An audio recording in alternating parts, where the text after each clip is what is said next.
Hey everybody, this is Albert Varichello here from the Du Bois Dream. I have with me a special guest, a place that's near and dear to my heart, and a coach that's really building a great program. I have Ethan Stewart Smith with me. Um, he's the head coach at Washington Jefferson College men's basketball program, and I'll let you introduce yourself a little bit, Ethan, and kind of talk about the program. Great. Thanks for having me, Albert. First, again, Ethan Stewart Smith. Just finished my 5th year at W&J, which is a small private liberal arts school, great academic reputation just outside of Pittsburgh, a Division III institution that competes in the President's Athletic Conference. Again, we just wrapped up our year, which was one of our better years since Albert was wearing a uniform. Yeah. I think that was back in 2010, eclipsing the 20 win mark. So been fun to be at W&J and get to know alums just like Albert, and excited to kind of keep pushing forward and keep building this thing up. Yeah, you've done an awesome job. I mean, it's really cool how it's all tying in now with the beautiful facility, the gym that they were promising me before I even came into W&J.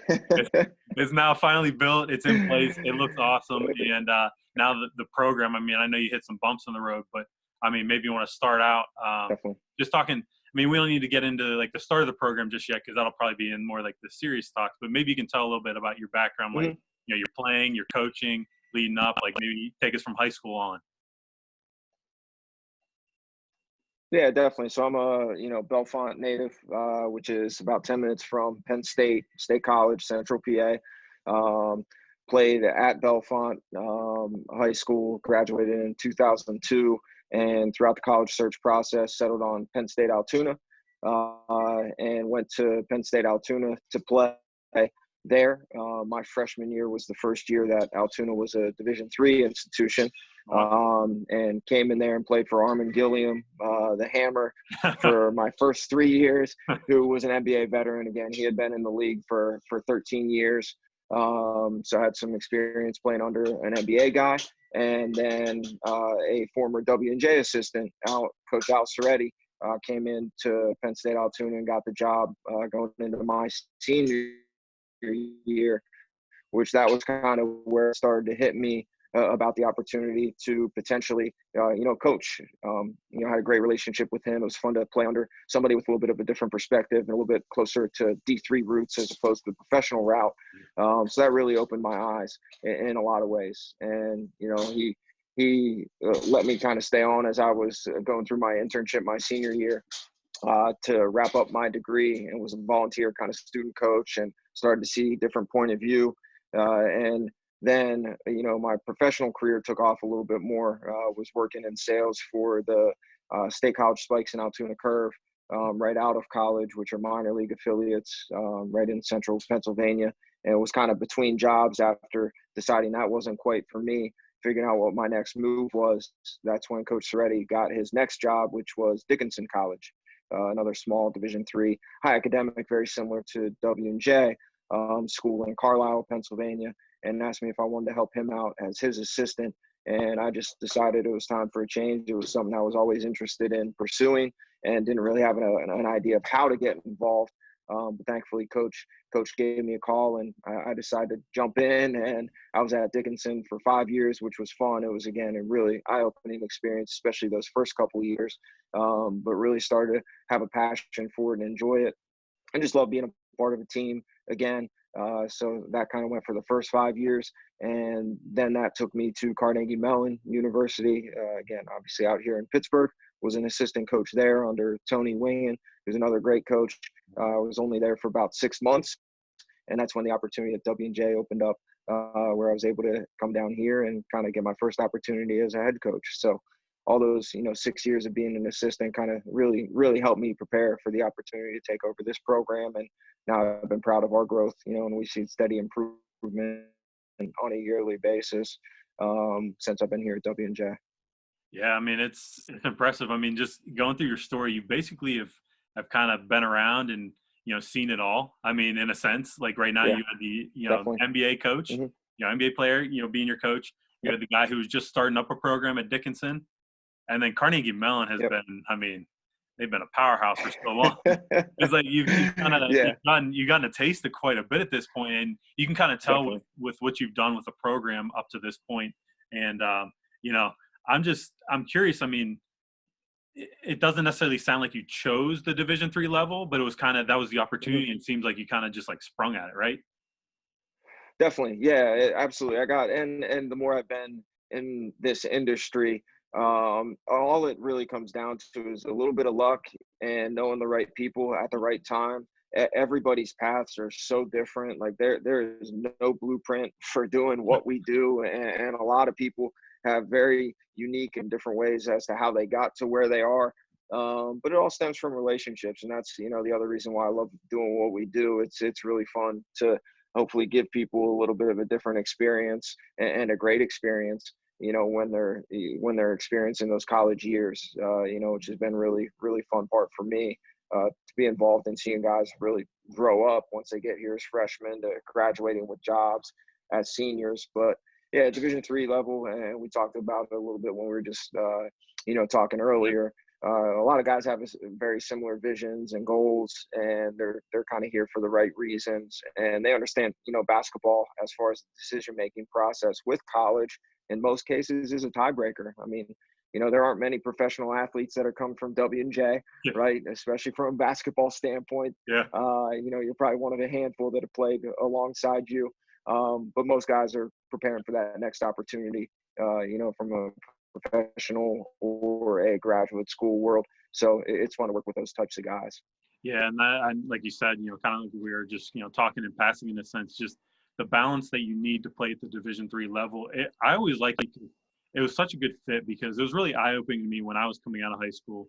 I did my first year at Gannon University, and we were just Mhm. traveling like crazy. Like we were in the GLIAC at that point. Thursday to Sunday. Constantly having to travel all around, and it was Yeah, just it wasn't necessarily the right fit for me. And then when I got it's to W&J, and it was just definitely. like it felt a little more at home, and obviously playing more helps. It makes you feel good. But it's funny to me because it's like the Definitely. level of competition is like there isn't that big of a gap, and that's sometimes there's a No, stigma like in the divisions, and yeah, there is. If there you is. go with the top blue bloods and D1 all the way down, but like there's good basketball players all over. Because I tell people all the time, some of the best basketball players I've ever played against were at the Division 3 level in our conference. So it's like, I mean, I Absolutely. speak highly of Division 3, and I know you got some ballers in your area, and you got some coming to W&J, and it's Definitely. pretty cool to see. Yeah. So, um, Yeah, I'm it's fun, yeah, and yeah, I think one of the only things that's a little bit different from Division 3 to Division 2 to Division 1, it's maybe just one tiny little detail within somebody's game that just isn't quite where it needs to be, right? So post guys, maybe they're a little bit smaller, a little bit more raw. Wing players could be just as athletic. Maybe they're an inch short or can't quite knock down that consistent three. And then, a lot of point guards, instead of being 6'1", 6'2", they may be on the 5'11" side, so just very little difference from, pure basketball standpoint when you look at the division to division. yeah. So, I mean, I can imagine it's a challenge. I want to kind of get into more of the, I mean, somewhat Hmm. serious questions, but I'm really curious. I want to segue that into, it's got Yeah, to be difficult to recruit sometimes for you. I mean, you kind it of is. probably have it at this point because you've seen a lot, but like, Right. what do you look for in a player? And we kind of talked about it, like, what are you looking for that like you can tell that translates from high school into college that Yeah. it's never a guarantee, but like it translates pretty well. Hmm. Definitely, and that's one of the funny things too about this entire process. Like there's no specific blueprint. What works for our program may not work for other programs, and vice versa. So we just try and take a couple things away as we're looking at guys and figuring out whether or not they're a good fit for us. Well, we're just looking for versatility, right? So as we see guys, no matter how big they are, even if they're a wing player and quote unquote undersized, we're looking for versatility, right? So guys that can pass the ball, guys that can put it on the floor, guys that can shoot it.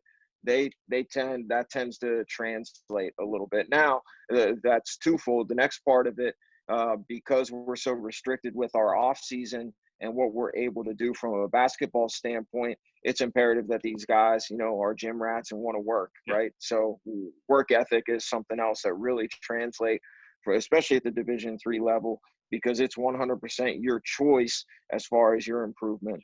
Whereas a Division 2, Division 1 level, you've got individual workouts pretty much year round. Division I level, you're spending summers on campus. You have no choice. Your strength guys getting you in the weight room. Your coaches are working you out in small groups and team practices.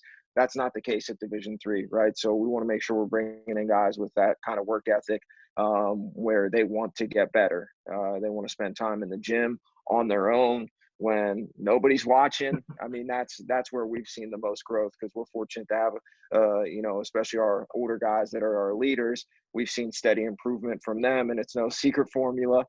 Improvement individually is going to lead to improvement, as far as the collective. Yeah. And I mean, I'm glad you said that, because you really got to love it at the Division III level. It's all about the love of the game. It's everywhere, but like Definitely. more you can kind of see it at the D3 Yep. level. Definitely that love. But I don't know if you can take me through like an example of where you saw someone in high school, because you're at this point, year 5, right? Yep. This Year is year 5. 5. So you've seen guys come all the way up through the program, and I know you had Mm-hmm. you had a nice senior class this past year, and it's Yeah. unfortunate the way things ended for them. Hopefully they Yep. finish out this their graduating class this senior year. Mm-hmm. Gotta give shout outs to those Definitely. seniors. It's tough, but you saw them in high school, and I Yep. don't know if you can give a story about even a player. If you saw him maybe in high school and you could tell he's a gym rat, maybe he wasn't the top guy, but you're just like, I feel like this kid's it's gonna Yeah. work out. I don't.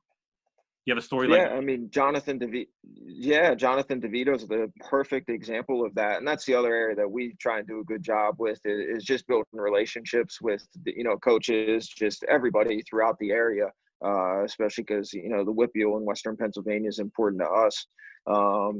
If Division III guys are looking at good academic opportunities, we hope that they think of us first and foremost, right? So one of the very first events I ever went to, wearing a W&J logo, was this little tiny event where there were some juniors playing in a game. It was like an all-star game, basically. That was at, I think it was Char Valley. And I see this little scrappy kind of combo guard, first play down, great read, hits a corner kick for somebody to bang a three. Next play, pull up. Next play, like steal, brings it up the floor, finish around the rim. So he was one of the first guys that I came across. Once I got the job here at W&J, so found out who he was, ended up coaching him that summer, along with Adam Alexander, who was another senior for our team this year. They were on my team at a hoop group event. And AA was the same way, just a real versatile kid. Like coming down the floor one time, he's guarding a point guard. Next time down, he's battling like a 4-man and, hooking him and holding him and not letting him get a rebound. Just this, tough, scrappy guy, and got him on campus. So you try and envision some things that they're good at that's going to translate to the collegiate level. And then you envision them maybe, in DeVito's case, 5'11", $130 or whatever he was in high school. All right, is he going to put the work in and improve his body, which he did, so he just had a steady progression. I knew he had the keys to, Pittsburgh Central Catholic, to get in the gym on his own. And his coaches were just like, you're going to have to tear him from the gym. And that was 100% accurate. I mean, he was a worker. He started for us for 4 years, saw growth every single year, not only from a basketball standpoint, but from a leadership and vocal standpoint. Like, guys knew it was his team. Like, he did a really good job, and are on the same wavelength, which, as a coach, when you and your kind of vocal leader are on the same wavelength, it just makes your life so much easier. He was like another coach out there. So he's a perfect example of that. Just a guy that's a gym rat, not going to go away. And obviously he had versatility, could score at the rim, could make shots on the perimeter, and could create for others. Yeah, and it's funny you bring him up, because I swear anytime I would go and visit campus, he was in the gym. Like, it's just Yep. I'm not surprised at all. He's the one that came Yep. up. He actually was the one I had in mind, because it's just like there's something about this kid you Yeah. could tell, and that's what Yep. I enjoy that around our area. Is like some of these kids, they don't necessarily have they don't have the height, they don't have like the build just yet, and they're not fully Mm-hmm. developed, and they're looking for an opportunity. And if they Yeah. just continue to work, it's going to pan out. And that's why I'm really glad you brought him up. So that's really cool. One thing that I want to know, and I'm sure some other people want to know, because there are some people who want to get into coaching and things like that. And you, like us, Yeah. we talked about, and you brought up, you've seen a lot. Like, was there something in coaching that you weren't necessarily prepared for? And you can talk about maybe starting the program, which I'm sure was a lot, but also like even being an assistant. Yeah. Yeah, I think just in general, going through it as a player, you never realize what goes into just day-to-day operations, from managing a program to preparing to play. It's almost like you show up to practice, you're ready to practice, you show up to games, you're like, all right, it's just, everything just kind of happens. So I think just the time involved in running a program and preparing from a coaching standpoint. I think as a player, you don't necessarily see everything that goes into that because it's a lot, right? We don't just show up. Like the bus doesn't magically appear, the restaurants don't magically appear to serve us our pregame and postgame. Like there are lots of people that are involved in every aspect of our program. Not only from a transportation standpoint, from a gear standpoint, and then from a game standpoint with scouts and everything. So I think just in general, the amount of time that it takes, not only in season but out of season, to kind of run a program is a lot. A lot of people don't understand that we're it's our full-time job. We do this 12 months a year, and there's plenty of work for it. So people just kind of underestimate the amount of time that we spend preparing for our teams and taking care of them and getting them ready for trips and all of those types of things. And I think the other area that's I wasn't quite aware of was just how competitive this industry is, on every level. To be a head coach, to be an assistant coach, it's very, very, very competitive, and that then it goes back to relationships. And again, a lot of times guys aren't flying blind when opportunities find them. Luckily, you got to hopefully have an in some capacity that's going to help you get your foot in the door. And then when you still get in the door, like every walk of life, again, Yep. you better take advantage of relationships that you have, but you still got to produce when the lights come on and your name is on something, right? Yep. So I think just in general, the time that it takes to manage a program, and then the competitiveness of getting your foot in the door is something that I don't think I was quite aware of. Yeah, and I mean, you're starting to get the hang of it, and it's really cool to see just the Mhm. turn of the program right now again. Because I know when you first started out, I mean, that had to be frustrating. Just like I know you were putting in the work, and Definitely. you weren't necessarily seeing the results just yet, and it was a process. But it's Exactly. like you had to have had like Absolutely. some good helpers along the way. So it's like who do you rely on at D3 level? Because you see at D1, you see Coach K. He Yeah, has a lineup, he has a right. crew, and but it's like at the D3 level, you got to wear Definitely. so many different hats. So it's like, have you found like the right Definitely. assistant and stuff like that? Yeah, definitely. And fortunately, I've been really fortunate to have some great guys that I've worked under, some great guys that have worked under me that have gone on to do some good things. Especially Adam Spinella last year, Yeah. who went back to his alma mater at Dickinson and Mhm. is back reunited with Coach Soretti again. Guys like that are just so invaluable. They make your life so much easier. And that's another thing that stems from relationships, right? So Yeah. that's been the fun part too, seeing guys grow and being able to lean on guys. But unfortunately, that's one of the other kind of challenges with the Division III aspect is from a resource standpoint and how those positions are structured. It varies, institution to institution. So some have really good setups where they can count on probably having the same assistant for 4 or 5, 6 years because they're able to offer some different things. That's not our case. So in a lot of times, we're looking for young guys that are pretty much finding out whether or not they want to coach, right? So it's a good introduction to the coaching aspect for these guys, and hopefully they're learning a couple things, and then we're getting them out of here and they're on to bigger and better things after 1, 2 years with us. So that's one of the challenges, but it's also similar to guys doing it for the love of the game as far as players. Yep. Yeah, I would say assistant coaches got to love it as well. You better be prepared to put in some long days. You're definitely not getting paid what you're worth. Yeah. And I think in a lot of cases too, a lot of us are really fortunate to have some family or friends that are willing to help us out too, right? From just a support standpoint, there's some challenges that come with paying your dues as far as being an assistant, whether it's money or time or whatever the case may be. So having a strong support group is also really important. Yeah, and that's what I was gonna, ask that because how do you make it work? I mean, obviously family helps, but it's like there's no way like do you Yeah. get a side gig? Like that's what I want, kind of people to know. Like if you're an assistant, Division III level, like sometimes you got to do the side hustle too, right? Definitely. Absolutely. Yeah. So a lot of guys, there are plenty of assistant jobs throughout the country that are pretty much closer to 10 month positions as opposed to 12. Yeah.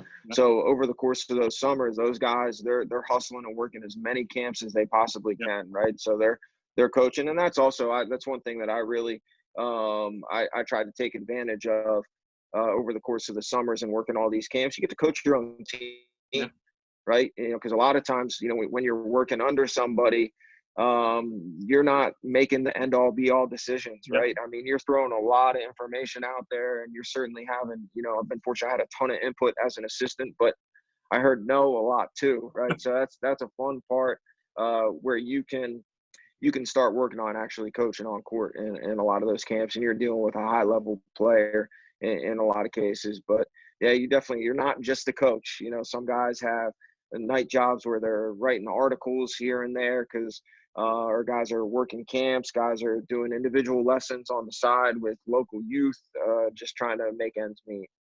Yeah, I mean, I enjoy hearing about that because you really got to love it. Like you can tell who Yeah, loves it, who doesn't, and it's not for everybody. It's really cool to see your grind and your hustle to pay off and build up the program because you know definitely.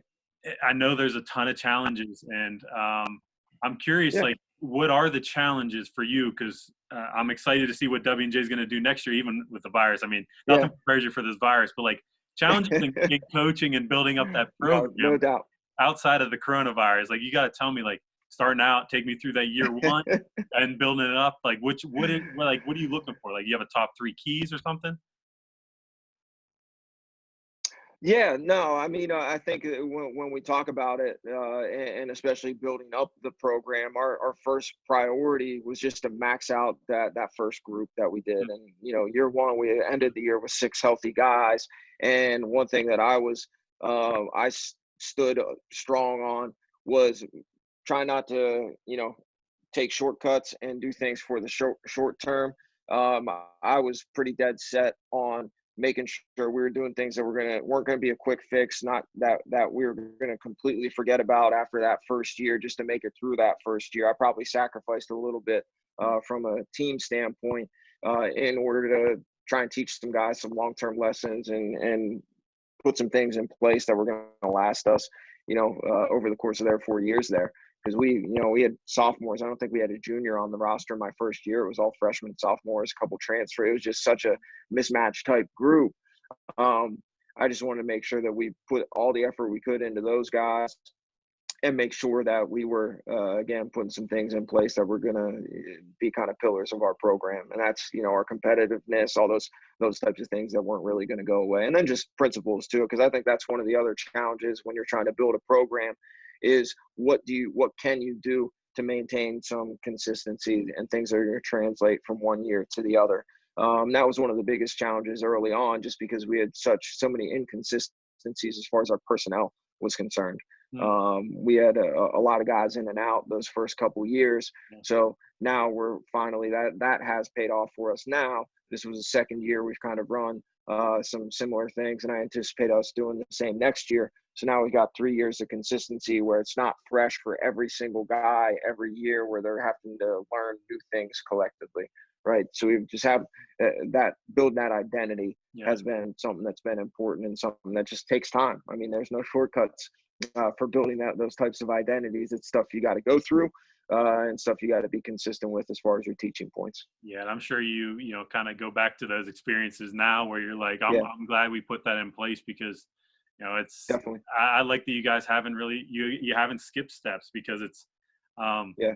I mean I'm curious because it's you build it up to this point, year five, like where do you see Hmm. it heading, like yourself, like where do you see yourself heading, the program heading, like I mean obviously a championship's got to Yeah. No, absolutely. And our goal, every year is to finish in the top four of the pack. So that's the first thing. We're able to accomplish that goal this year. And the reason for that is that ensures you a home playoff game, Yep. right? So we want to make sure we're playing at home through the playoffs. We're able to attain that goal this year. Obviously, came up a little bit short in our home playoff game. So next year we want to do the same thing, and we want to win at least one home pack game.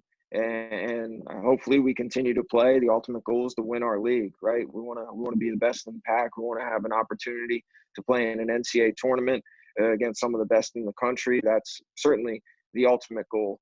We try to kind of break up our goals, because if we, don't finish in the top four of the pack, then it's going to be a little bit tougher to accomplish that goal. So we try and just, one goal at a time, and just our goal over these next 5 years is to not take any steps back. Honestly, that's our main focus, is just to continue to push forward. Like I mentioned before, we're able to see improvement every year, and we don't want to take any steps back, right? So that's what we're focusing on, and just continuing to try and improve.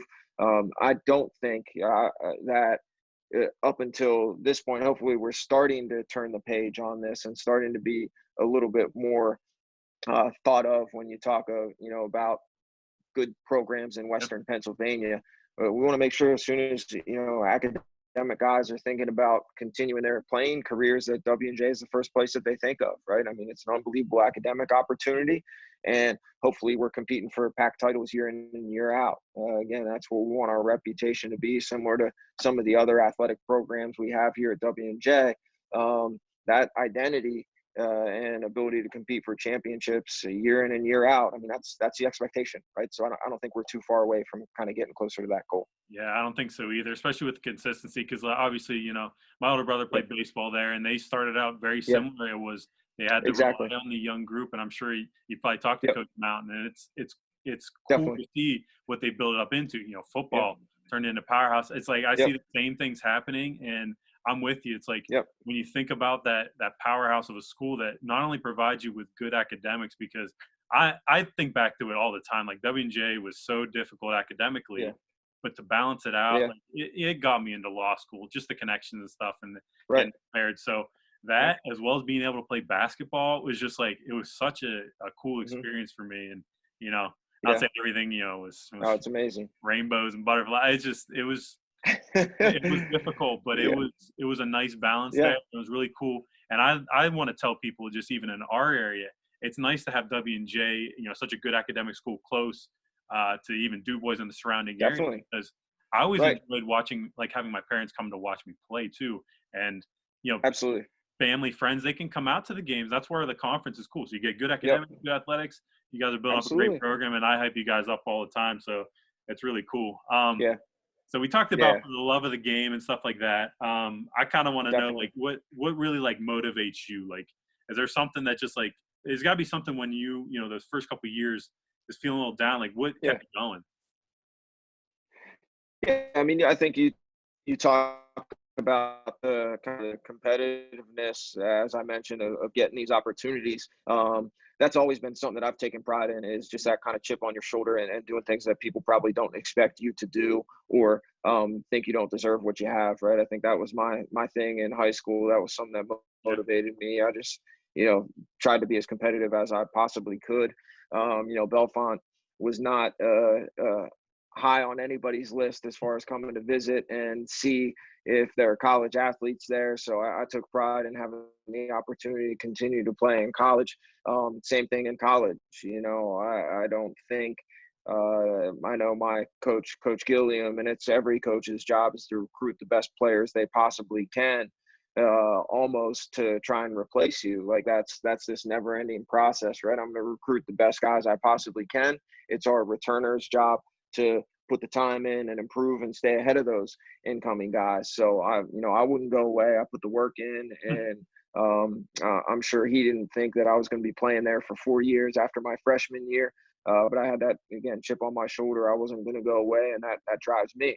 It's no different with coaching, right? So once I got this job, I knew what I was in for too. I knew it was going to be we were going to be able to kind of do things our own way and at our own pace.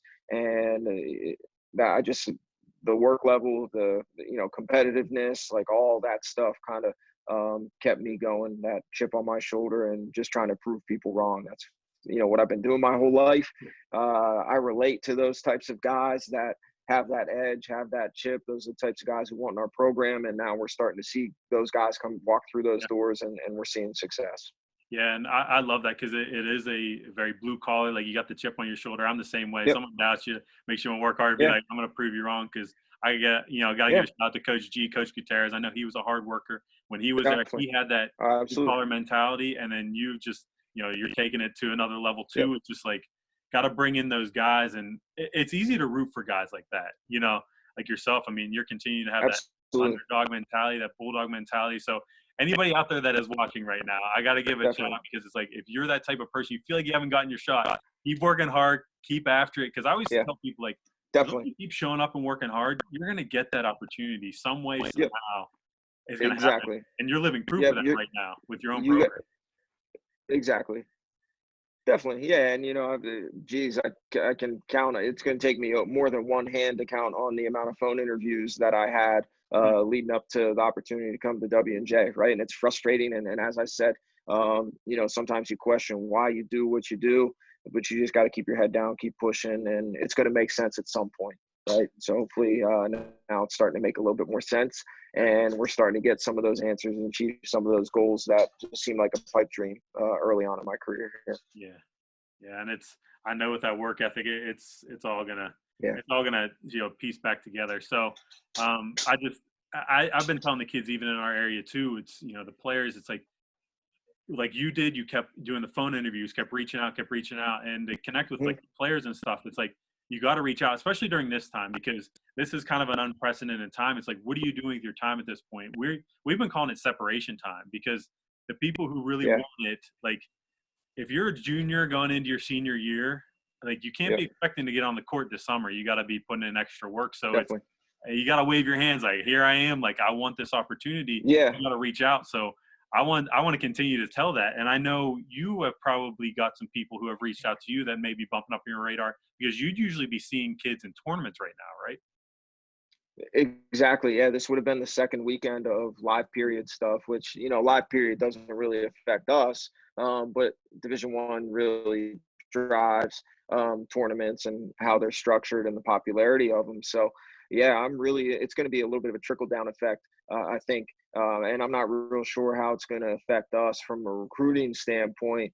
But yeah, I feel like I've gotten more emails than ever from rising seniors this early, right? So my emails are blowing up on a daily basis now. I think it's also these rising juniors, or I'm sorry, rising seniors in high school that are juniors now. They have a little bit more time on their hands too. Yeah. So what they've got nothing better to Yeah. do than to work on their highlight reels from their junior years and getting their academic stuff in order and ready to send off to college coaches. So we're trying to follow through with all of those and just kind of start to build our recruiting database so that if and when we're able to see guys live in July, August, September, whenever it Yeah. is, we kind of have those guys on the radar already, and we're ready to go out and see those guys play.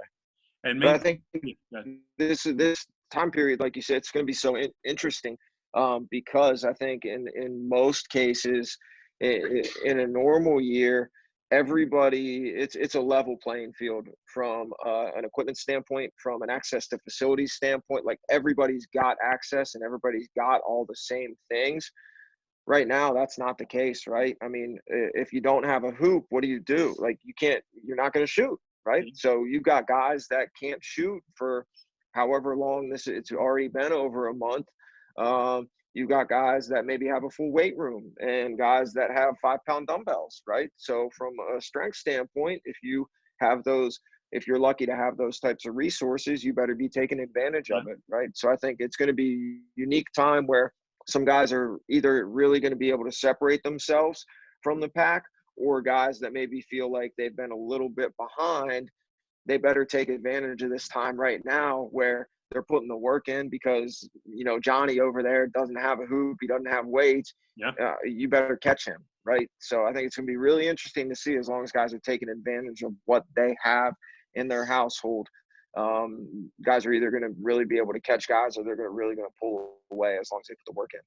Yeah. I mean, it's you're spot on with all that. I'm Yeah. sure you've seen a lot, you've heard a lot from people Mm-hmm. recently, and it's you can only work Yep. with what you got. But like for me, I Yep. love shooting the basketball. Now's my time. I Yep. don't have a hoop. You work on your dribbling. Like you learn to Exactly. diversify. And Definitely. One thing I am curious about though is like you're getting these emails, you're getting kind of these highlight reels. Is there something like that stands out to you personally, like as a college coach, when you see it in like a high school, or like probably if they take a charge their first clip, you're like, oh, who's this kid? Like, no, but go ahead. I don't know if there's something that Yeah. can kind of that'll attract your attention because you can't see them in person, but it's like, oh, maybe we should keep this guy on the radar. Definitely. And highlight tapes in these early emails, all it does is really gets you on the kind of recruiting list and the database. And we're rarely going to just make decisions based solely Yeah. on somebody's highlight tape, right? But we see flashes, and our expectation as coaches is we're going to get the best version of you. So I prefer seeing highlight tapes as opposed to, full games. It's just Huh? much more efficient. Yeah. And we want to see those flashes of you playing your best, but then we also want to see you with your AAU team where that setting's a little bit different, right? Which is in most cases, that's first opportunity we have to see guys play live. We get their clips now. We see them play with their AAU teams. And then we start to talk to them in a little bit more detail about their process once, the school year comes around and they're in their fall open gyms. That's another opportunity for us to come to their open gym and or their individual workouts at school and see them and talk to their high school coaches. So now we're seeing, the best version of them with our highlight tapes. We're seeing them in a setting against really good competitive players, on the AU circuit. And then in most cases, I think they're in their most natural setting with our high school teams, right? So that's where we really, again, get exposed to them through the AAU circuit, get exposed to them through their highlight tapes. And then we're really kind of working on our evaluations and relationship building through the high school season, right? So again, it goes back to what's important to us. It's the versatility and their work ethic. We get to see some versatility through the AAU season and their high school season, and then we're able to talk to their high school coaches a little bit more about, all right, what type of person are we getting here? A guy that's going to be in the gym, constant improvement, has done well in tough times. That's where we start to get a little bit more of that information. Yeah, and I mean, I talk to some kids too, and it's try and give them some eye-opening experience, like especially at the D3 level. It's nice to be able to do a lot. Like for me, I was a post player in high school. Was able to shoot a little bit, could handle the basketball, like do it all, and it worked out for me, especially at Division 3. Um, I don't know if you tend to get some kids that you try and start. I wouldn't say Mhm. specialize in, but they start filling a role for you, because that happened on our team, especially our better W&J teams, Yeah. where everybody knew their role. There were guys who were coming in who are their leading scorers Yeah. in high school, but you got to be versatile. Where Mhm. if you fit a certain role on a Definitely. college team, that happens everywhere. It was, our one point guard, he was told never to Yeah. shoot three. It was because he was such a good defender, passer. He just did better when he did that. Yeah. So it's funny to see how guys Yeah. can adapt at different levels. Once you do that, you get to play more. Correct? Definitely, exactly. Certainly, we need some specialty guys, and typically, I think the most specialty service you think of is just shooting the ball, Yeah. right? So you got your guys that are kind of tagged shooters, that are going to come in there, and if they're making shots, they're going to play a lot. If they're not making shots, then we're probably going to go another direction, right? But and we have a handful of those guys on our roster. But this year was probably our most interesting year where we kind of lacked those specialty type players, and we Huh. went with just straight versatility across the board.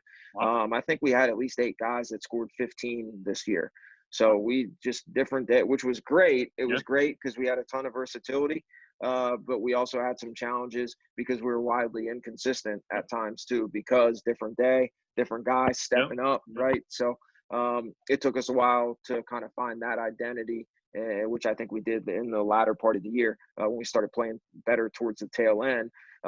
But certainly, yeah, specialty, especially being able to shoot the ball, that may get you an opportunity a little bit earlier rather than later, Yep. just because threes are more than two, as you know.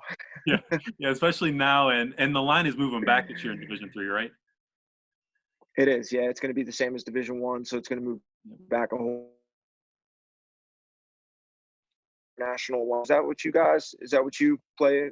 The line you play it with Du So Bois? in our minor league, we're back at the NBA 3, so we push it back Oh, even okay, further. Yeah, so it's gotcha. what's Yeah,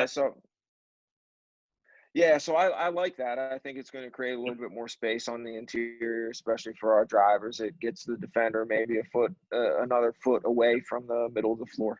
Yep, yep. So farther back you can shoot it, the better. I mean, especially consistently. I mean, Exactly. you're not looking for guys who are just chucking it up there. But kind of in closing, Exactly. I want to talk a little more because you just I mainly just like kind of want to pass it off to you because you've done a great job. You've seen a lot. I don't know if you have like, Mhm. sometimes guys just have certain sayings or certain, principles that they want to pass along. I don't know if you have anything for some of these high schoolers that may be watching or anybody who's looking to play in college basketball. Like, do you have any like piece of advice for these kids or even someone trying to get into coaching? I don't know if you have anything. Yeah. Well, yeah, no, I think from a basketball standpoint, you can apply this to coaching too. As you know, uh, as cliche as it sounds, we're just so process oriented, and I think a lot of guys just really lose sight of what it takes to get to a certain point, and they just focus on getting to that point. Mhm. Um, so what we talk about every time we break it down as a team is just we say one, and one just means you got to take it one step at a time. It's really as simple as that, right? So when you're working out, whether it's in a group or individually, like that one rep that you just had better be a great one, followed by another one, Mhm. and then it's stacking those one rep with another rep with another rep. It's stacking those productive days with another one. So you go from one rep to one day to one goal at a time. I think it's just really trying to focus on the short term of everything and not getting too lost about the end result, right? I mean, you still really got to take a step back and recognize what's it going to take to get to that end result and really focus on that, right? So it's as simple as that, man. It's just worrying about one thing at a time and not getting too involved in kind of the big picture. Focus on the small victories, and you're going to get to where you want to go. I love that. I mean, that's great advice because to me, even when you just say like one, it just slows you down because a lot of times when you see people playing outside themselves, Yep. they're playing too fast. But that one is like one step at a time. It slows you down and you don't have to rush anymore. It's just take care of what's right in front of you. Yeah. Uh, Hmm. That's really good stuff. Exactly. Yep. Take a deep breath and just one at a time. That's it, man. One day at a time. That's what hopefully everybody Yeah. is living through right now Yep. with everything going on. Just trying to survive today and worry about tomorrow. Yeah. So, I mean, I'm gonna make a plug for W&J no matter what. I mean, Ethan, you're a great guy. I've always had great conversations with you. I love W&J. I love my alma mater. I mean, if you're looking to go to a great school, great academics, great athletics, W&J is a great place for you because it's even close in our area. I can't say enough. And now the facilities are top notch too. Mhm. It can't be beaten. So keep up the good work. I'm really excited to Exactly. watch you guys play this year. Fingers crossed they're letting fans in. No, thank you very much. Yeah, so just keep doing what you're doing. Definitely. Keep taking it one step at a time. Absolutely. That's it. Thanks so much, Al. I appreciate you having me on. It was great to catch up and look forward to doing this again soon. All right, sounds good. I appreciate you, Ethan. Great. Thanks, Albert.